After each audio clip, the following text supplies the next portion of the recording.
알루코. 자, 첫 번째 매수 위치가 지났죠. 매수 자리가.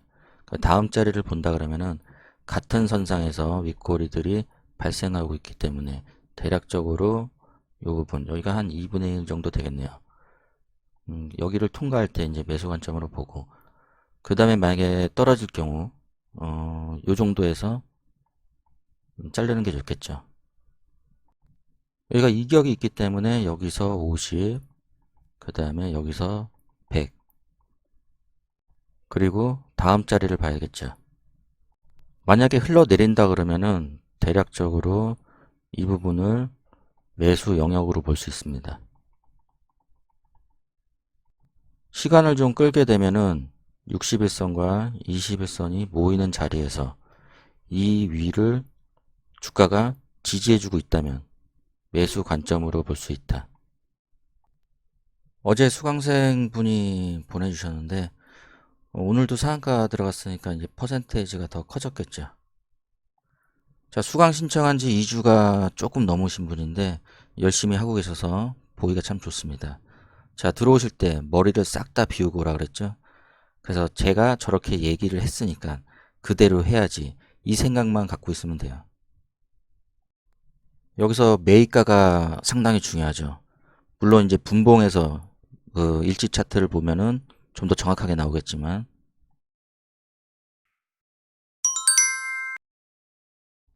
대부분 이야기를 했던 부분이기 때문에 넘어가고, 자, 여기서 자, 21선, 61선이 역배열일 때, 아니면은 21선이 이렇게 하락을 하고 있을 때 우리가 기준이 될 만한 커다란 봉이 하나 서버리면은 21선이, 물론 여기 차트에서는 뭐 이쯤에서 21선이 올라가고는 있지만 다른 차트에서 보면은 이렇게 큰 봉이 하나 생기면은 만약에 21선이 이렇게 해서 꺾여 올라가게 되겠죠. 얘가 크니까 평균값을 위로 올려버리니까, 얘를 기준으로 강하게 치고 내려오지 않는다면은 61선과 21선이 이렇게 만나면서 골든 크로스가 된다는 걸 우리는 예상할 수 있다 그랬죠. 그래서 이 부분에서, 이 모이는 자리에서 얘가 이미 상승을 했으니까 여기서 밀리고 있다. 그러면 이 자리에서 다시 들어올릴 가능성이 높아진다. 물론 더 중요한 거는 지켜야 될 부분을 지켜주면은 더 좋다 그랬죠. 2060 샌드위치 돌파봉. 자, 매수가를 보면은 정확한 위치에서 들어갔는데 좀 더 정확하게 보면은 요 캔들에서 지금 요 캔들에서 들어가야지 최적화다.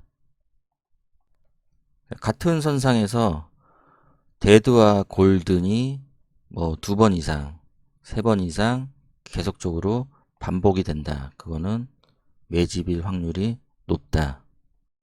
기초 강좌에 나와 있는 거죠.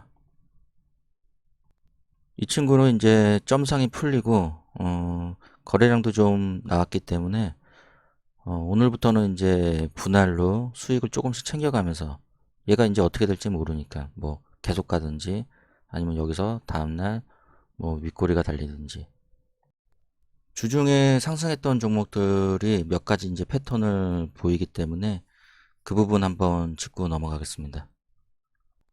덕양산업 5일선과 21선의 데드크로스 지점에 선을 쭉 그어 놓고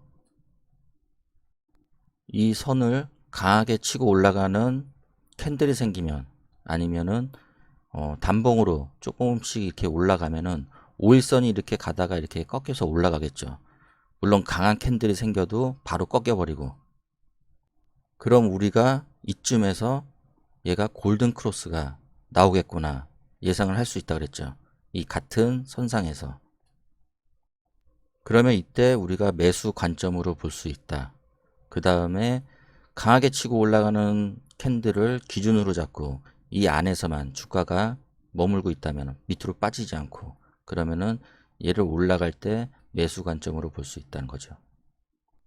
같은 선상에서 어떤 일들이 반복적으로 일어나고 있다. 그러면은 어떤 이유가 있을 것이다. 그래서 이 부분을 좀 유심히 관찰하자 그랬죠. 그 중에서도 이평선의 데드, 골든, 골든, 데드.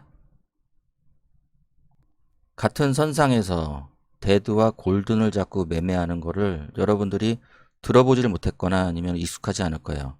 이거는 유통되는 기법이 아니라 제가 오랫동안 차트를 보고 제가 그냥 만들어낸 저의 기준이기 때문에 들어보지 못한 거죠. 하나의 원리를 이해하게 되면은 이런 상승 자리들을 다 찾아낼 수가 있는 거예요. 20, 60 사이에서 같은 선상에서 초단봉이 계속 흘러가고 있죠. 이 소강 상태를 보이는 인지 컨트롤스, 얘도 마찬가지로 초단봉이 같은 선상에서 계속 흘러가고 있다. 그 다음에 데드와 골든이 같은 선상에서, 얘도 지금 이 선상을 강하게 치고 올라간 캔들이 생겼기 때문에 이 캔들을 기준으로 매매를 할 수 있다. 지금 밑으로 빠지지 않고 올라갔기 때문에 이 라인을 통과할 때 매수 관점으로 본다. 동국 RNS, 얘도 데드가 발생하고 이 선에서 이거를 통과하는 캔들이 생겼기 때문에 얘를 기준으로 밑으로 빠졌다가 올라가면은 여기가 매수 관점이죠.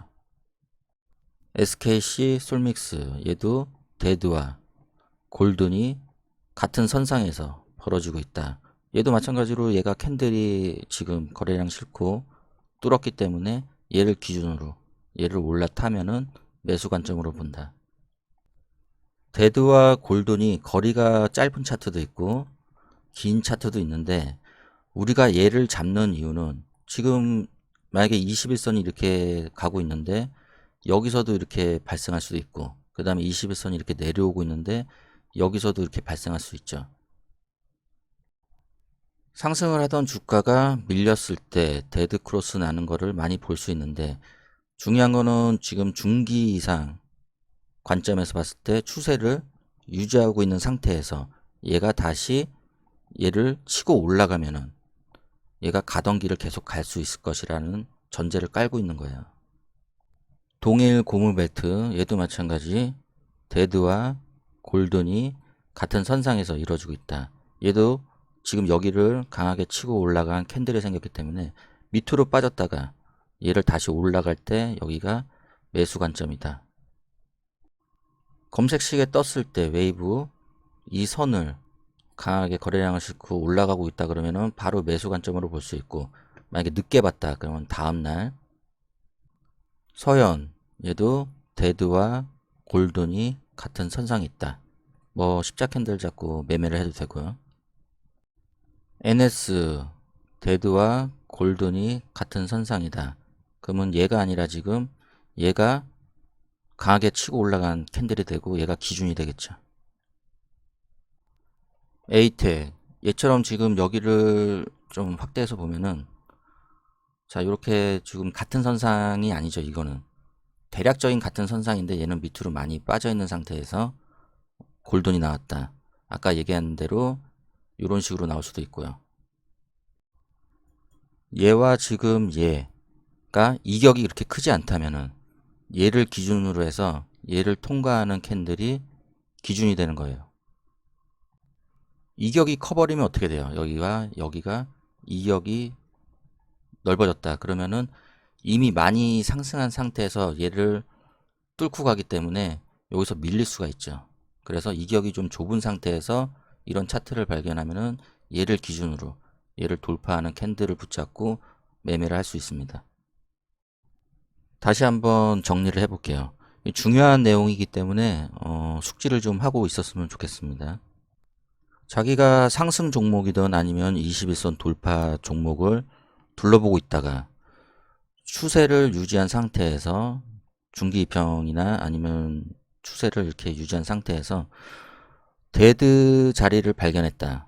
근데 지금 이 위치가 비슷한 위치다. 돌파한 위치거나 아니면 우리가 이 부분을 골든 크로스 자리를 예상할 수 있는 지점이 있다. 그럴 때 자세히 관찰을 해야 되겠죠. 이 선을 단봉으로 이렇게 해서 끌어올리는 경우와 그 다음에 하나의 캔들이 여기를 돌파하는 경우, 여기서 중요한 게 얘 캔들, 얘 선상을 얘 캔들이 돌파를 했을 때 21선 위로 올라탔죠. 그 다음 날에 양봉이 될 수도 있고 음봉이 될 수도 있는데 단봉으로 거래량이 밀리면서 21선 근처에서 너무 빠지지 않고 21선 근처에서 지금 조정을 받고 있다. 그 다음 날에 여기를 넘어가면은 바로 들어가는 거예요. KNN 이 친구처럼 이렇게 거의 초단봉으로 하나, 둘, 셋 이렇게 해서 올라가고 있죠. 5일선은 꺾여서 올라가고 이때도 우리가 지금 예상을 할 수 있잖아요. 이렇게 골든 크로스가 나겠다. 하지만 이때는 초단봉일 때는 얘를 결합을 해서 우리가 캔들 결합을 해서 하나의 캔들로 만들어서 얘를 기준으로 삼을 수 있다. 캔들을 결합하게 되면 이런 형태의 몸통이 나오죠. 이렇게. 그래서 얘 위로 지금 얘가 못 올라갔기 때문에 매수 관점이 아니고 지금 골든 크로스가 나고 지금 빠졌다가 얘 몸통 중간을 돌파하는 시점에서 매수가 들어간다.